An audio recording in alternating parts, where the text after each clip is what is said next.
जय माता साबरी। स्वागत है आप सभी का मेरे YouTube चैनल प्रीत शक्ति में। आज आप सभी मित्रों को बताने वाले हैं कि सुबह सुबह उठकर यानी कि प्रातः काल में उठकर हमें कर दर्शन क्यों करना चाहिए, यानी कि जो हमारे हाथों की हथेलियां हैं इनका दर्शन क्यों करना चाहिए आखिर, और अगर हम सुबह उठकर इनके दर्शन करते हैं हाथों की हथेलियों को तो क्या लाभ होता है, और अगर दर्शन करते हैं तो दर्शन करते हुए हमें कौन सा मंत्र बोलना चाहिए, कौन सा श्लोक बोलना चाहिए, ये सभी कुछ हम वीडियो में जानेंगे। हमारे हाथों की जो हथेलियां हैं उनमें कितने देवताओं का वास होता है, कौन कौन सी शक्तियां हैं जो हमारे हाथों में सक्रिय रहती हैं प्रातः काल में, वे सभी कुछ हम वीडियो में बताने वाले हैं। प्रातः काल उठकर किसके दर्शन करना चाहिए, किसके नहीं करना चाहिए, किस व्यक्ति को देखना चाहिए, किस व्यक्ति को नहीं देखना चाहिए, वीडियो में आगे हम सभी कुछ बताने वाले हैं। बहुत ही अच्छी जानकारी है आप सभी के लिए, तो वीडियो को पूरा देखें। और वीडियो आपको पसंद आता है तो आप लोग वीडियो को लाइक कीजिए, कमेंट कीजिए और मेरे चैनल को सब्सक्राइब कीजिए। एक दो वीडियो में पहले भी डाल चुका हूँ प्रातःकाल के ऊपर ही, कि उसमें हमने ब्रह्म मुहूर्त के बारे में आपको बताया था।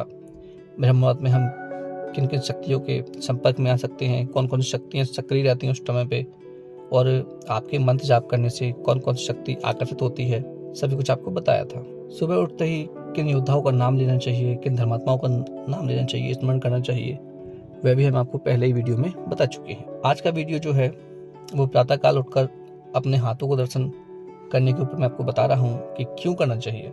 जैसे ही मान लीजिए हम सोकर उठते हैं तो या तो हम कोई जो आपको पहले वीडियो में बताया है उन मंत्रों का आप लोग जाप कीजिए, स्मरण कीजिए उन लोगों का, या फिर आप उठते ही अपने हाथों की हथेलियों को देखिए, क्योंकि हमारे हाथों में जो देवता सक्रिय रहते हैं उस समय पे उनकी सकारात्मक जो ऊर्जा है वो हमें सीधे ही मिल सके, इसलिए हम हाथों का दर्शन करते हैं। अब हाथों को देखते ही ऊर्जा तो हमारे अंदर सप्लाई होगी नहीं, वो उस ऊर्जा को और सक्रिय करने के लिए एक श्लोक है, एक मंत्र है, उस मंत्र को बोलना चाहिए जिससे कि वो देवता हमको स्मरण में आ जाए और उनकी जो ऊर्जा है, उनकी जो सकारात्मक ऊर्जा है वो हमारे अंदर प्रवेश कर सके। मैं आपको जो आगे श्लोक बताने वाला हूँ उसको आप सुनिए, उसका मैं अर्थ भी बताऊंगा आपको, और उसी श्लोक से आप समझ जाएंगे कि हाथों में किस किस देवता का वास होता है और हमें इनके दर्शन का विधान क्यों बताया जा रहा है, इनका दर्शन करना हमें क्यों आवश्यक। तो आप लोग पहले श्लोक ही सुन लीजिए। तो आप लोग सुनिए श्लोक। कराग्रे वस्ते लक्ष्मीया, कर मध्य सरस्वती, कर मूले तु गोविंदा, प्रभाते कर दर्शनम। यानी कि कराग्रे वस्ते लक्ष्मी, कर मध्य सरस्वती, कर मूले तु गोविंदा, प्रभाते कर दर्शनम। एक बार फिर से सुनिए आप। कराग्रे वस्ते लक्ष्मी, कर मध्य सरस्वती, कर मूले तु गोविंदा, प्रभाते कर दर्शनम। इस श्लोक को आपको सुबह सुबह अपने हाथों की हथेलियों को देखते हुए 11 बार या 7 बार आपको बोलना चाहिए। इससे इसमें जो देवी देवता हैं, पहले आप अर्थ ही समझ लीजिए इसका। इस श्लोक को पहले तो आप उठते ही अपनी हथेलियों को अपने जोड़कर अपने आंखों के सामने लेके आएंगे, और फिर इस मंत्र को, इस श्लोक को 7 या 11 बार पढ़ के और इन हाथों को हथेलियों को देखते हुए अपने चेहरे पर आप फेर लेंगे जप करने के बाद में। इस श्लोक का अर्थ यह है कि हाथों के अग्रभाग में माता लक्ष्मी का वास रहता है, यानी कि माता लक्ष्मी हमारे हाथों के अग्रभाग में निवास करती हैं। हाथों के बीच में जो है माता सरस्वती का निवास रहता है, और हाथों के मूल जो भाग है, मूल में हाथों के, वहाँ पे गोविंद विराजमान रहते हैं। अतः इस श्लोक के पढ़ते हुए हाथों का दर्शन करें आप तो आपको बहुत ही लाभ होगा। इनकी सकारात्मक जो भी ऊर्जा है वो आपको प्राप्त होगी। अब सवाल आता है इनके दर्शन से लाभ क्या होता है। ऊर्जा तो मिलती है लेकिन लाभ क्या होता है, तो ऐसे समझने की कोशिश करते हैं कि हाथों को कर्मों का प्रतीक माना जाता है, और कर्मों को पूरा करने के लिए लक्ष्मी माता की कृपा चाहिए, सरस्वती माता की कृपा चाहिए, यानी कि हमको धन भी चाहिए और बुद्धि भी चाहिए। इन दोनों चीजों की आवश्यकता रहती है, और धन की आवश्यकता किसे नहीं रहती, सभी को रहती है। और गोविंद अर्थात श्री हरि विष्णु जी जो सृष्टि के पालन करता है, जिन्होंने सृष्टि का जो पालन करते हैं उनका हम ध्यान करते हैं। इसीलिए भगवान विष्णु, माता लक्ष्मी और माता सरस्वती की कृपा प्राप्ति के लिए हम इस श्लोक को बोलते हैं और अपने हाथों का दर्शन करते हैं, यानी कि हमें लक्ष्मी जी की कृपा प्राप्ति भी हो, सरस्वती माता की कृपा प्राप्ति हो, और भगवान श्री हरि विष्णु की कृपा भी हमें प्राप्त हो, जिससे हम आगे हमारे हर जितने भी काम हैं, हमारे जितने भी क्रियाकलाप हैं, उन सभी में हमें सफलता प्राप्ति हो।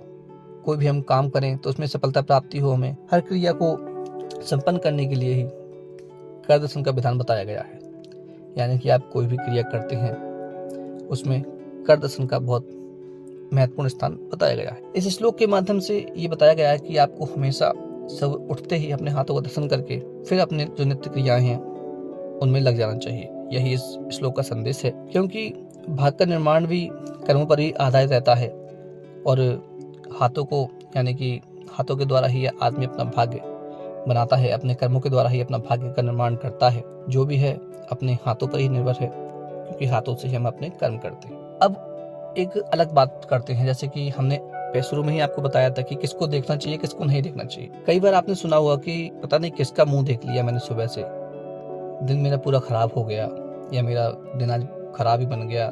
या कभी कभी आप बोलते हैं कि किसका मुंह देखा आज मेरा दिन बन गया, कि तेरा मुंह देखा आज मैंने और मेरा दिन बन गया। यानी कि सुबह से जिसका मुंह देख लिया उसके प्रभाव से मेरा दिन बन गया, आज मेरे हर काम हो रहा है या कोई काम नहीं हो रहा है।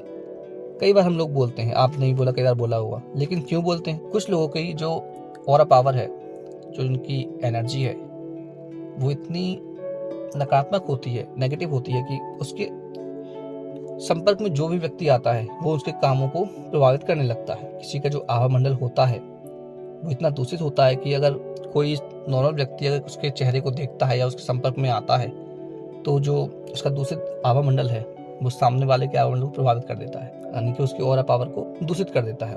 कई शक्तियां हैं ऐसी, कई व्यक्ति भी ऐसे रहते हैं।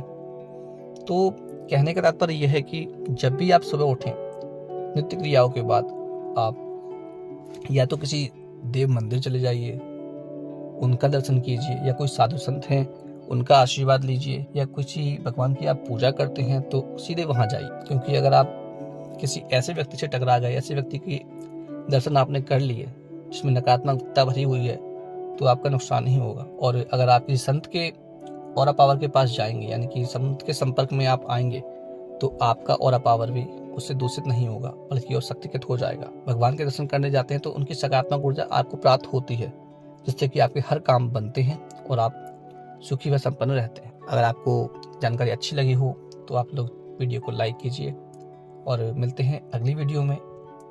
ऐसे ही और भी वीडियो हैं जो मैं आपके लिए लाता रहूँगा, अच्छी जानकारी ढूंढ के आपके लिए लेकर आता हूँ।